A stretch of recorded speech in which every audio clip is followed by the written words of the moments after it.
futuros migrantes a este episodio de Ciudadano Promedio Informado. Los saluda nuevamente Felipe y me acompaña César. Hola a este nuevo programa de Ciudadano Promedio Informado con, una vez más, realidad política, porque es la cascada a la que estamos yendo inevitablemente, Felipe. Sí, literal es una cascada porque cuando caigamos ahí moriremos uno a uno o migraremos uno a uno. Y el día de hoy vamos a hablar sobre, pues, un tema un poco más tranquilo tal vez, pero de todas maneras un tema importante para la ciudadanía y que todo ciudadano promedio informado debería saber. El día de hoy vamos a hablar sobre tips para el día de la votación, para que no, pues se olviden su lapicero y para que estén lo más informados posibles.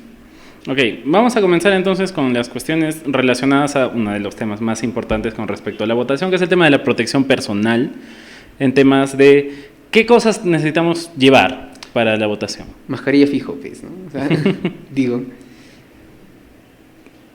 Sí, mascarilla, o sea, mascarilla. Tener en cuenta tal vez que vamos a tener estar en cruce con mucha gente, o sea, el lapicero, o sea, por mes aproximadamente son 300 personas, entonces como que un lapicero le va a tocar como 300 personas, tu DNI va a ser manoseado por más gente también, entonces hay que tener mucho cuidado con estos dos puntos. En particular, tal vez recordar que la votación tiene que ser muy rápida, porque la forma en la que pues, estamos acostumbrados a votar es inmensas colas, salones pequeños y gente que se va apegando cada vez más, entonces es muy probable que el día de la votación necesitemos de mucha agilidad en ese sentido, que el aula esté ventilada, que la gente entre, haga el voto y salga lo más rápido posible y cada uno lleve su lapicero también.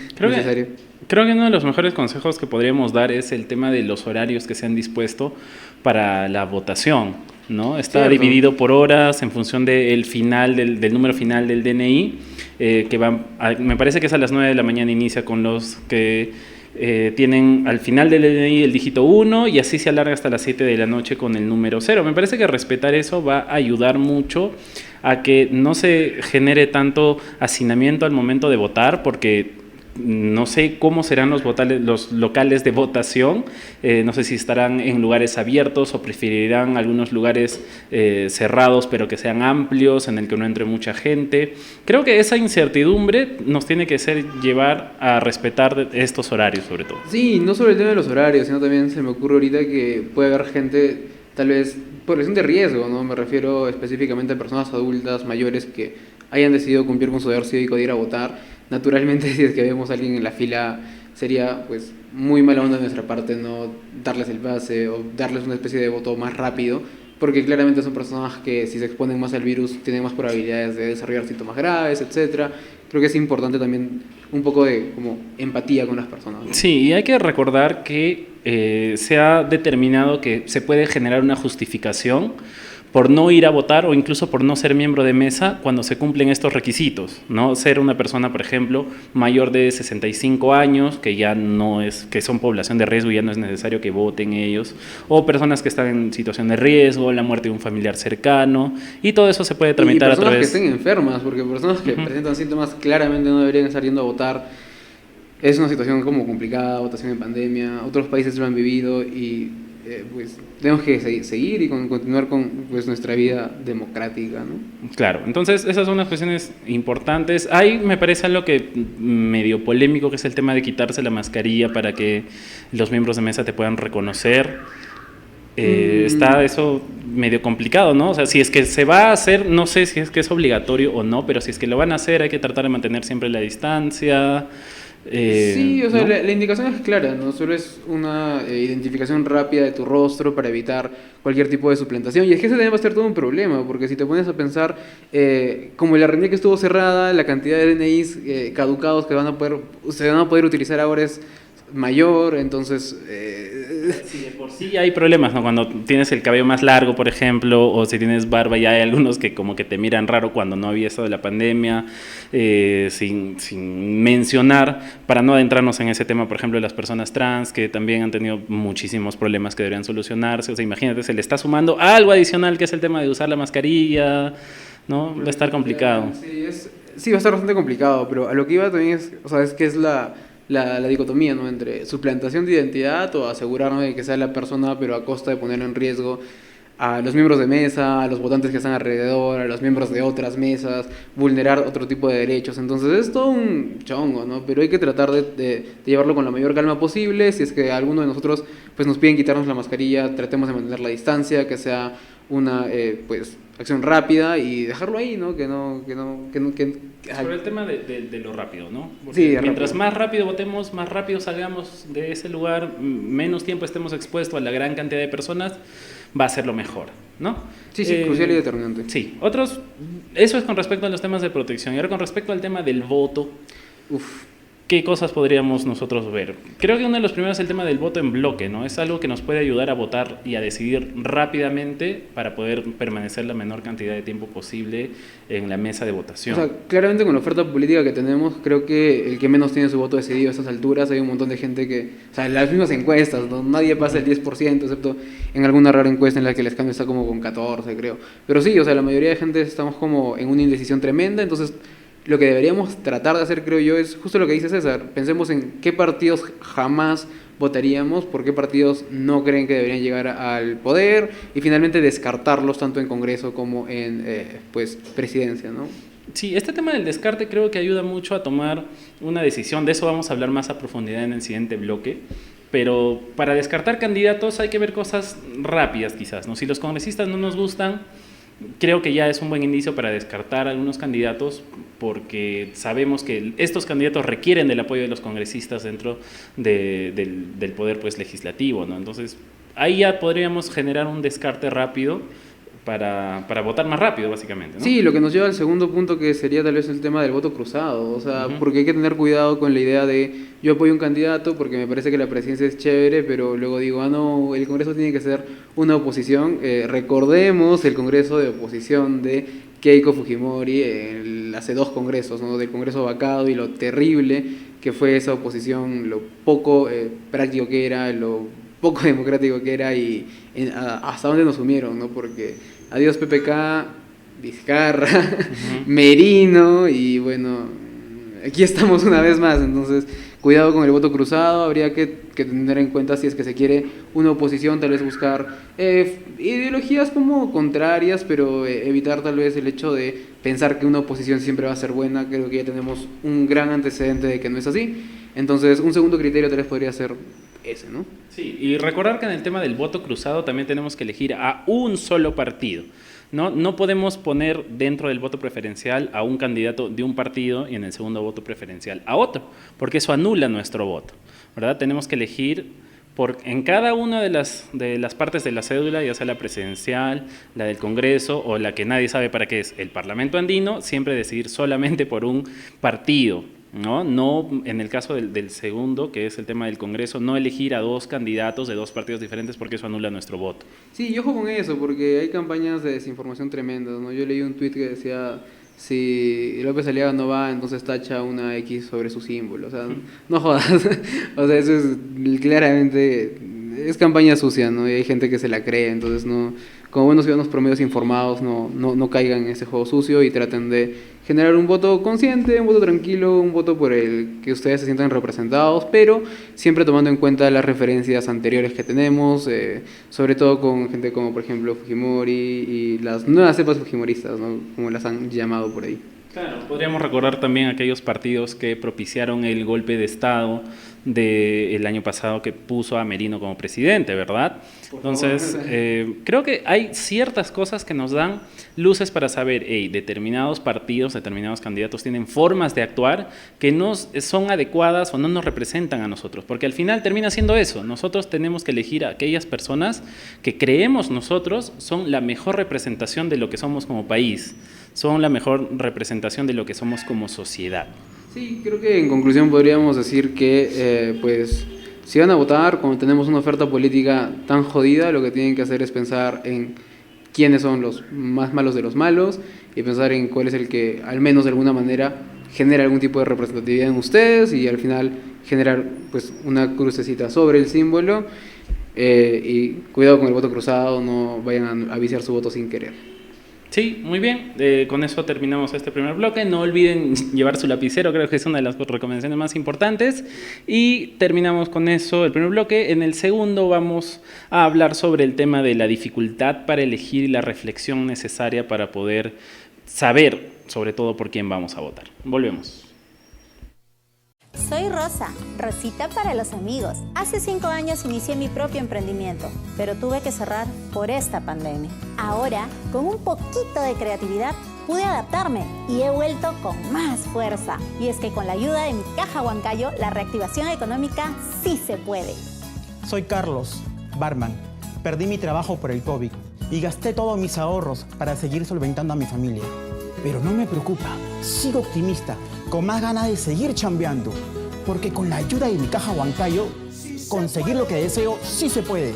Con tu forma de ser, saldremos adelante. Y en Caja Huancayo estamos para apoyarte, brindándote créditos rápidos y a tus posibilidades, y poniendo a tu disposición múltiples canales de atención. Sí se puede.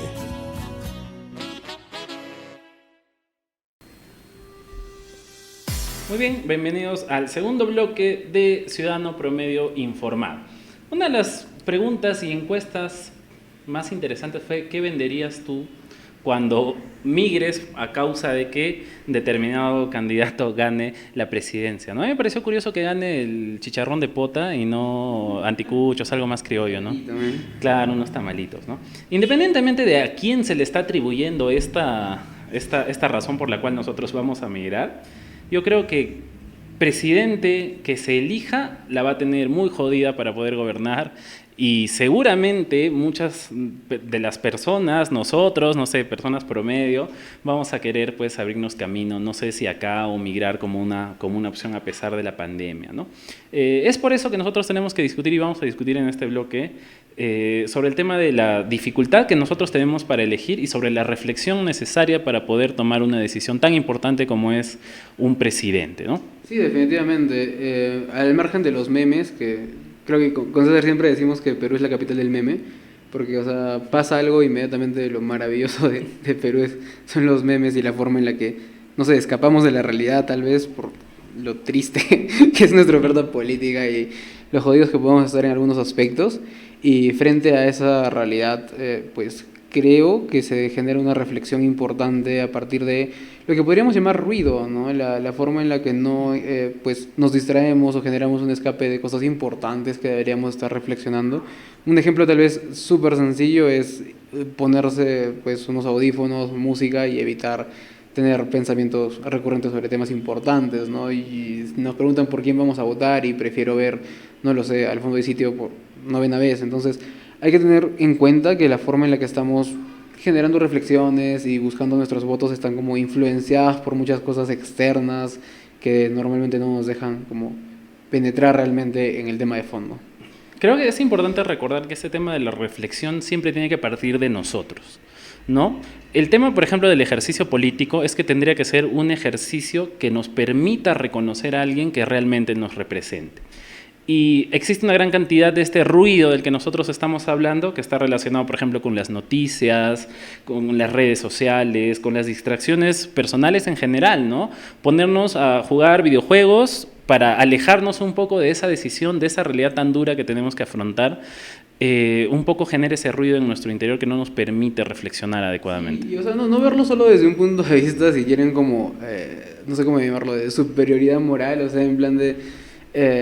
no solamente es como gente que ve esto es guerra y deja de pensar en su realidad nacional, sino es gente que puede como leerse un libro, no sé, de Murakami si quieren, ¿no? Y luego leyendo ese libro escapar un poco de la realidad, como, no sé, si enajenarse un poquito, ¿no? En plan de, no me importa lo que está pasando aquí, me importa mi libro, mira qué chévere Murakami que aún no gana el Nobel. Entonces sí, hay que tener como un poco, no sé cómo llamarlo, de conciencia de la realidad, de lectura de la realidad, saber dónde estamos parados, hacia dónde nos tratamos de encaminar. Porque al final del día las democracias son eso, ¿no? Hay que recordar que la forma en la que nosotros escogemos a nuestros representantes tiene mucho que ver y dice mucho de quiénes somos como personas y de qué queremos como país. Es decir, nosotros no podemos el día de hoy decir, bueno, votemos por tal persona y dentro de 3 años decir, no, o sea, como qué mal con esta persona. O sea, yo sé que los candidatos te pueden defraudar, pero también el electorado siempre tiene culpa en escoger a un gobierno pues, que no lo represente. Es claro, creo, esta reflexión, y es muy importante tener cierto compromiso, ¿no? que creo que ha estado faltando en los últimos años. Sí, hay 2 apuntes que me gustaría hacer al respecto. El primero es que es un poco difícil enfrentarse a esta reflexión, a este ejercicio de pensar en temas políticos, porque existe, creo que, un hastío y un cansancio generalizado en las personas, ¿no? Yo no recuerdo un presidente que no esté procesado, por ejemplo, por el caso Odebrecht, ¿no? O sea, los últimos 5 presidentes están coqueteando con la cárcel constantemente, ¿verdad? Entonces yo creo que hay un hastío generalizado en absolutamente todas las personas que tratamos de evitar esta reflexión política, ¿no? Pero frente a eso surgen 2 cosas, ¿no? Primero es todo este cansancio, este hastío nos ayuda para quejarnos, para alzar nuestra voz frente a lo que sucede, pero ¿y eso cómo se contrapone con lo que nosotros reflexionamos de forma personal? ¿Qué es lo que debería pesar más? ¿La realidad que está ahí dinamizando afuera con una gran cantidad de variables y presidentes que cotean con la cárcel, o nuestra representatividad personal frente a una idea? ¿Qué pregunta más? Es una pregunta densa, pero claro. Todos deberíamos un poquito llegar ahí, ¿no? Es que tal vez para plantearlo en términos un poco más sencillos, poniéndonos tal vez en la situación de una persona indígena, ¿no? Una persona indígena necesita que habla una lengua diferente al castellano como primera lengua y que probablemente tal vez no maneje el español. Necesita que su representación, y para que sea una representación real, sea una persona que también maneje esta lengua, y en ese sentido, pues la oferta política es nefasta, ¿no? Es muy poca gente, tal vez, apuntando tal vez ahí a Verónica, a Ciro Gálvez, creo que nadie más habla quechua dentro de... Claro, y hay un tema también, y no hay que romantizar a Ciro Gálvez, ¿no? no. O sea, él quiere que se pueda generar este derecho a portar armas, por ejemplo. No, claro, o sea, y es homofóbico y xenófobo, o sea, definitivamente es una persona que a pesar de que pueda tener una representatividad en temas, digamos, de multiculturalidad, ser multicultural o hablar quechua no te hace automáticamente buena persona, ¿no? Pero el punto al que iba es que esta gente termina por sacrificar su representatividad porque la oferta política es pésima. Entonces, pensemos en ese mismo sentido en personas, no sé, en el extranjero, personas LGBT, que al final del día lo que hacen es como suprimir sus identidades, o sea, su yo se empieza como a ser más pequeño frente a una realidad, es decir, esta oferta política que no nos permite generar una elección, digamos, realmente representativa, ¿no? Es como esta discusión de hasta qué punto mi identidad tiene que sacrificarse para tener representatividad política es una discusión, me parece bastante densa, pero también importante plantearla ahora, porque estamos frente a, o justo en un momento en el que la crisis política es súper evidente, entonces comenzar a generar involucramiento de la población desde ese aspecto, desde que las personalidades y las diferentes identidades deben buscar un punto representativo en el Parlamento, en la presidencia, etc. Al menos yo pienso eso, pienso que el electorado tiene que elegir de esa manera.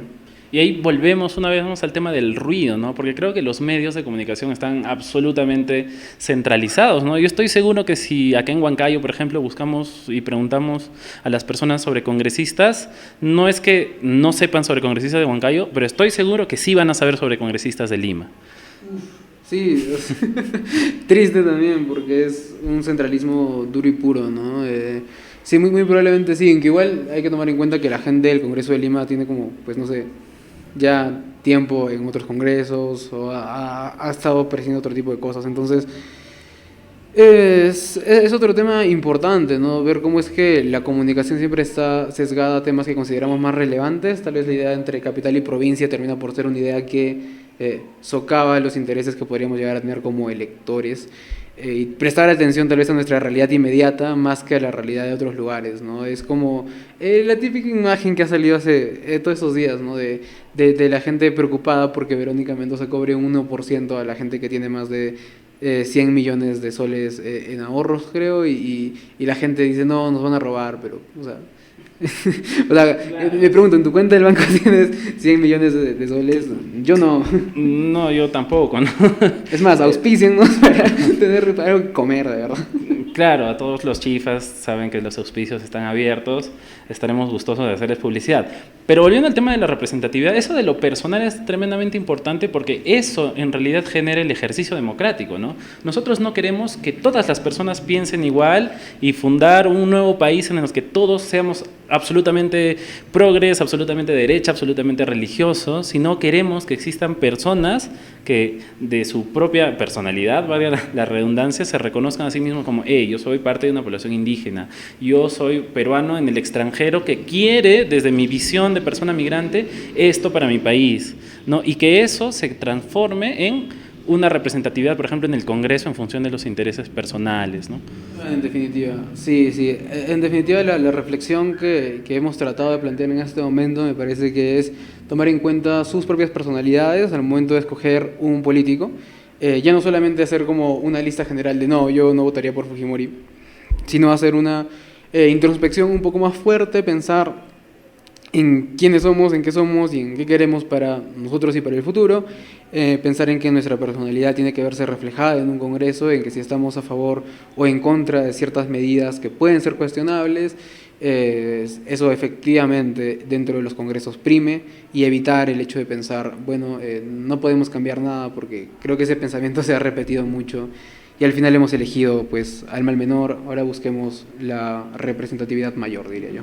Como una reflexión final, en todo caso, esta reflexión personal, más que un ejercicio de ego o egoísta, se termina convirtiendo en un ejercicio más empático, ¿no?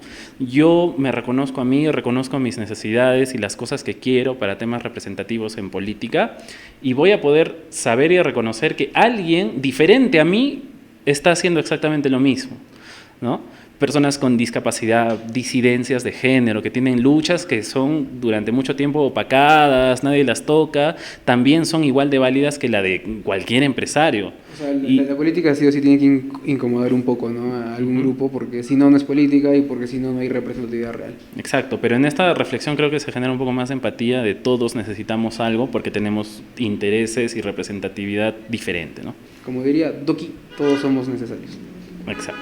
Listo, entonces con eso cerraríamos esta pues, pequeña reflexión, esta pequeña parte en la que hemos hablado sobre pues, una introspección para buscar a quienes deberíamos votar y en ese, pues, estaríamos regresando en el siguiente bloque en un a favor y en contra del poderosísimo endoso político. Soy Rosa, Rosita para los amigos. Hace 5 años inicié mi propio emprendimiento, pero tuve que cerrar por esta pandemia. Ahora, con un poquito de creatividad, pude adaptarme y he vuelto con más fuerza. Y es que con la ayuda de mi caja Huancayo, la reactivación económica sí se puede. Soy Carlos, barman.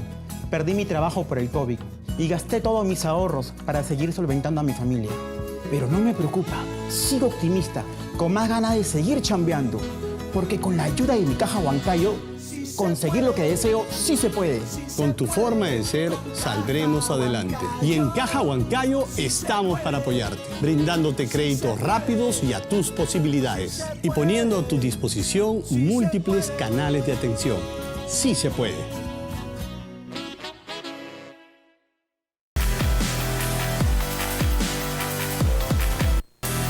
Bienvenidos una vez más a la última sección de Ciudadano Promedio Informado, una sección en la cual discutimos desde dos posturas, una a favor y en contra, diversos temas de la realidad nacional y, si se puede, de la realidad internacional. El día de hoy hemos preparado una pequeña discusión en torno al endoso político y tal vez antes de comenzar con la discusión en sí deberíamos preguntarnos y responder ¿qué es el endoso político? No sé, César, si nos puedes dar un pequeño alcance sobre qué es el endoso.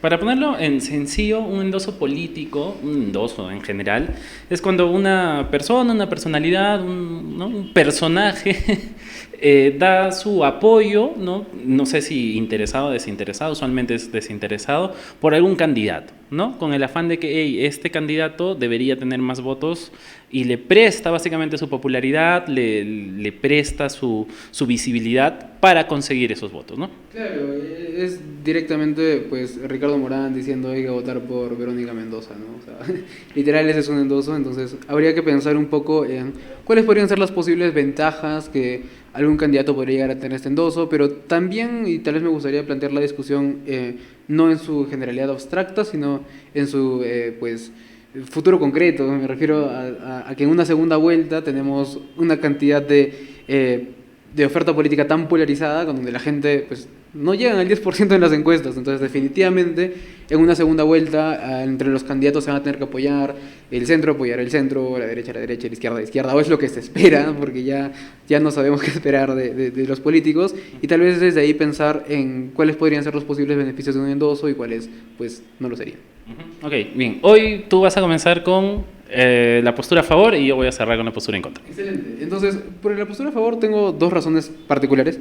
La primera es un tema desde la generalidad, en realidad. Pensemos un poco en que el interés político es nefasto. O sea, si hemos hablado en los anteriores dos bloques de la poca representatividad que existe y lo poco empáticos que estamos siendo con poblaciones que también tienen algún tipo de luchas, creo entonces que puede existir algún tipo de interés por parte de las personas que siguen a alguien que tenga algún tipo de influencia, algún tipo de poder, algún tipo de visibilidad, y a partir de ahí comenzar a interesarse en ciertos temas, no desde el punto de vista, digamos, de directamente voten por esa persona, sino desde un punto de vista de fíjense cómo es que hay un candidato que puede ser una buena opción y hacer una invitación a que se vote por esta persona. Me parece que generar interés definitivamente se traduce en generar reflexión.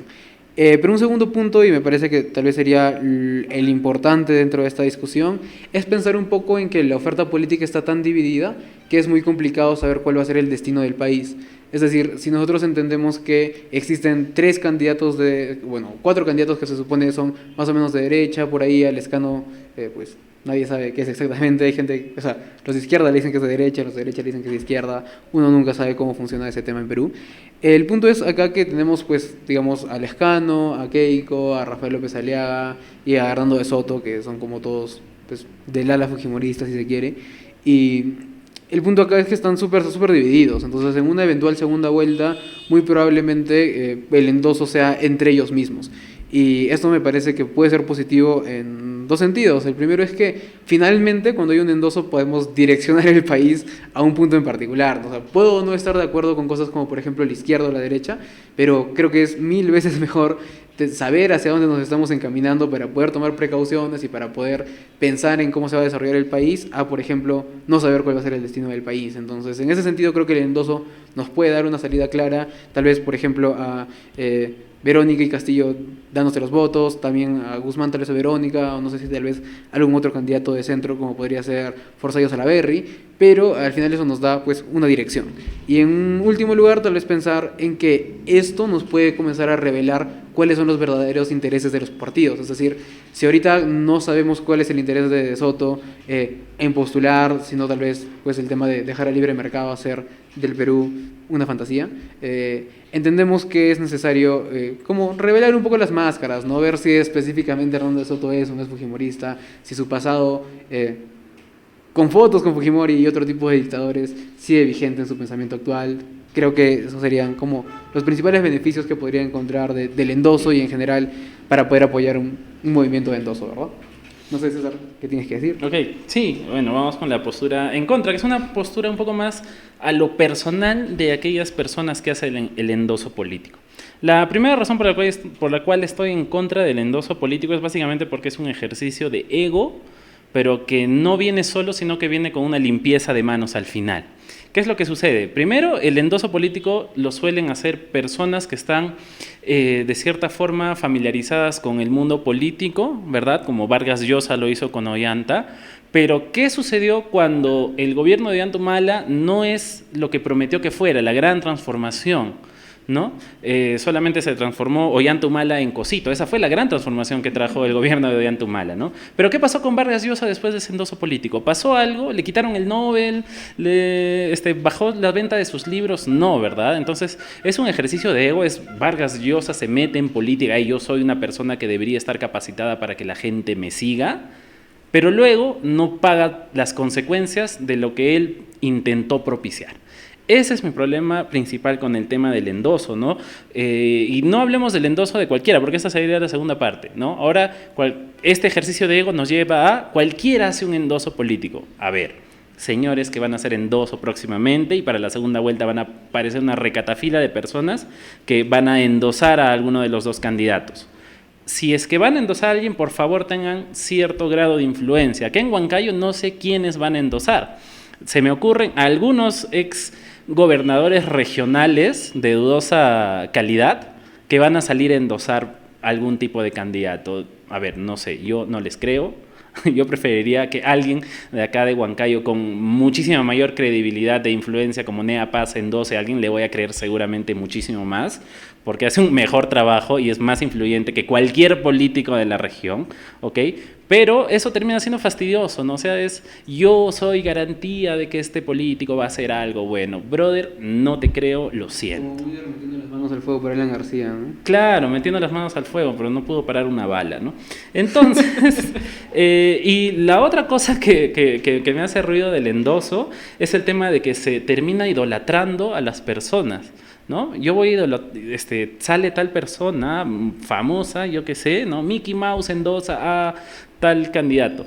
Ok, yo lo idolatro tanto, pero esa no es la idea, sino que las consecuencias de esta idolatría es que nos hace escapar de la responsabilidad de pensar, de esta reflexión de lo que hablamos en el segundo bloque, ¿ok? Y nos termina generando esta limpieza de manos también a nosotros, ¿no? O sea, yo creí en tal personaje, en tal persona, en tal político nuevo o viejo lesbiano, ¿no? Pero como él me dijo que vote por tal candidato, entonces yo no tengo la culpa, ¿verdad? Sí, o sea, definitivamente, o sea, fuera del ejercicio, digamos, de debate que hemos hecho para poder presentarles dos posturas distintas, creo que ambos comulgamos mucho con que el endoso termina por ser una suerte de lavada de manos de absolutamente todo el mundo, ¿no? Si al final vamos a votar por lo que me dice mi papá, entonces como, ¿qué clase de representatividad personal estoy ejerciendo yo al Congreso? Entonces no estoy como ejerciendo mi derecho ciudadano, estoy socavando mis libertades y estoy al final como perdiendo la oportunidad de generar algún tipo de representación por hacerle caso a alguien que se le ocurrió hacer Está un poco difícil defender el endoso, ¿no? O sea, sí, digamos que las defensas fueron como medias random, ¿no? O sea, sí, era un tema complicado. No sé si alguien por ahí tiene alguna defensa distinta al endoso, tal vez que la pongan abajito, o sea, en los comentarios. Fácil, por ahí los leemos, tratamos de generar algún tipo de interacción, porque al final la idea es que ustedes puedan llevarse algún tipo de información, de síntesis de todo lo que estamos conversando el día de hoy y que eventualmente les sirva para algo, ¿no? Es la idea de este programa en realidad. Bien, con eso terminamos esta edición de Ciudadano Promedio Informado, viendo las cosas que se nos vienen de cara a las elecciones. Y recuerden que no somos especialistas, sino que somos un ciudadano promedio informado.